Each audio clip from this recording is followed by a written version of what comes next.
నేనిప్పుడు మీకు లక్ష్మీ నరసింహస్వామి గురించి, ఆదిలక్ష్మీదేవి, చెంచులక్ష్మీదేవి గురించి నాకు తెలిసిన కొన్ని విషయాలు మీకు చెప్తాను. అలాగే నా ATM1009 ఛానల్ని లైక్, షేర్ అండ్ సబ్స్క్రైబ్ చేయండి. అహోబిల అడవులలో చాలా కాలం క్రితం చెంచు అనే గిరిజన తెగ నివసించేది. ఆ తెగలో ఒక ధైర్యవంతమైన చెంచు నాయకుడు ఉండేవారు. ఆయన భార్య చాలా భక్తురాలు. ఇద్దరికీ చాలా సంవత్సరాలు పిల్లలు లేకపోయే. అందుకే వారు అడవిలోని దేవతలను ప్రార్థిస్తూ ఉండేవారు. ఒకరోజు వారు అడవిలో ఉన్న పవిత్ర స్థలంలో తపస్సు చేశారు. అప్పుడు లక్ష్మీదేవి ప్రత్యక్షమై వారికి వరం ఇచ్చింది, నేను మీ ఇంట కుమార్తెగా జన్మిస్తానని. కొంతకాలం తర్వాత హిరణ్యకశిపుని తమ్ముడైన హిరణ్యాక్షుడు చనిపోయిన తర్వాత హిరణ్యకశిపుడు దేవతలపై దండెత్తటానికి బయలుదేరాడు.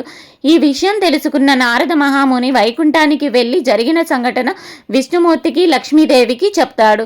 విష్ణుమూర్తి అదృశ్యమవుతాడు. లక్ష్మీదేవి తన కలను ఒక పండు రూపంలో ఒక చెట్టు కింద దాచింది.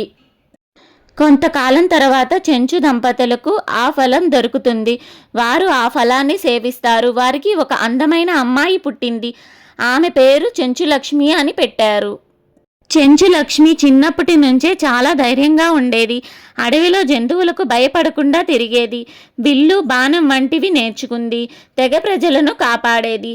అందం, ధైర్యం రెండూ కలిసిన అమ్మాయిగా ఆమె ప్రసిద్ధి చెందింది. హిరణ్యకశిపుణ్ణి సంహరించిన తర్వాత నారసింహస్వామి ఉగ్ర రూపంలో అడవులలో సంచరిస్తూ ఉండేవాడు. ఈ సంఘటనలు ప్రధానంగా అహోబిల ప్రాంతంలో జరిగినట్లు క్షేత్ర పురాణాలు చెబుతున్నాయి.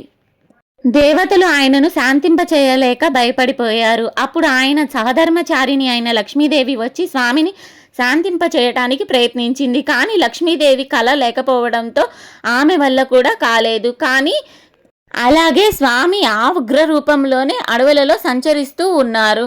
చెంచులక్ష్మీదేవిని చూసిన స్వామి శాంతించారు. చెంచులక్ష్మీదేవి ధైర్యంగా ఉండేది. స్వామి ఉగ్ర రూపాన్ని చూసి భయపడలేదు. స్వామి ఆమెతో మాట్లాడి పెళ్లి చేసుకోవాలని కోరాడు. అప్పుడు చెంచులక్ష్మి ఇలా చెప్పింది, మా తెగ పెద్దలు అనుమతి తీసుకొని మా సాంప్రదాయ ప్రకారం మీరు మా మధ్య ఉండాలి. స్వామి ఆమె మాటలను అంగీకరిస్తారు.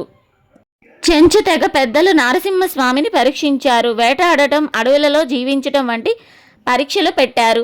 స్వామి అన్నిటినీ సులభంగా పూర్తి చేశారు. అప్పటి నుంచి చెంచు తెగ పెద్దలు ఆనందించి చెంచులక్ష్మిని స్వామికి ఇచ్చి వివాహం చేశారు.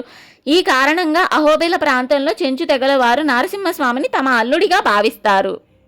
పురాణ కథల ప్రకారం ఆదిలక్ష్మి వైకుంఠంలో మహాలక్ష్మి రూపం, చెంచులక్ష్మి భూమిపై అవతరించిన లక్ష్మీదేవి రూపం. రెండు రూపాలు కూడా స్వామి శక్తి అని భావిస్తారు. చెంచులక్ష్మితో పెళ్ళైన తరువాత స్వామి కొంతకాలం చెంచు తెగ మధ్య జీవించాడు. స్వామి వారితో కలిసి అడవులలో తిరిగేవారు, వేటకు వెళ్ళేవారు, తెగ ప్రజలను రాక్షసుల నుండి కాపాడేవారు. అందుకే చెంచు ప్రజలు నారసింహస్వామిని మాలుడు అని ప్రేమగా పిలిచేవారు.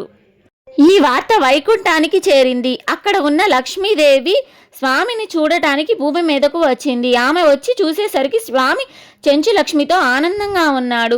అది లక్ష్మీదేవి కోపడకుండా ఇలా అర్థం చేసుకుంది, చెంచులక్ష్మి కూడా లక్ష్మీదేవి యొక్క అవతారమేనని. అందువల్ల ఇద్దరూ స్వామిని సేవించటం ప్రారంభించారు. ఈ కథను గుర్తుగా కొన్ని దేవాలయాలు, నరసింహస్వామి, లక్ష్మీదేవి, చెంచులక్ష్మీదేవి 3 విగ్రహాలు కూడా కనిపిస్తాయి. ప్రత్యేకంగా అహోబిల ప్రాంతంలో ఈ సంప్రదాయాలు ఎక్కువగా కనిపిస్తాయి.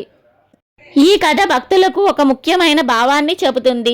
దేవుడు కేవలం రాజులు లేదా పండితులకే కాదు, సాధారణమైన ప్రజలకు, గిరిజనులకు కూడా దగ్గరగా ఉంటాడు. నిజమైన భక్తి ఉన్న చోట దేవుడు ఉంటాడు.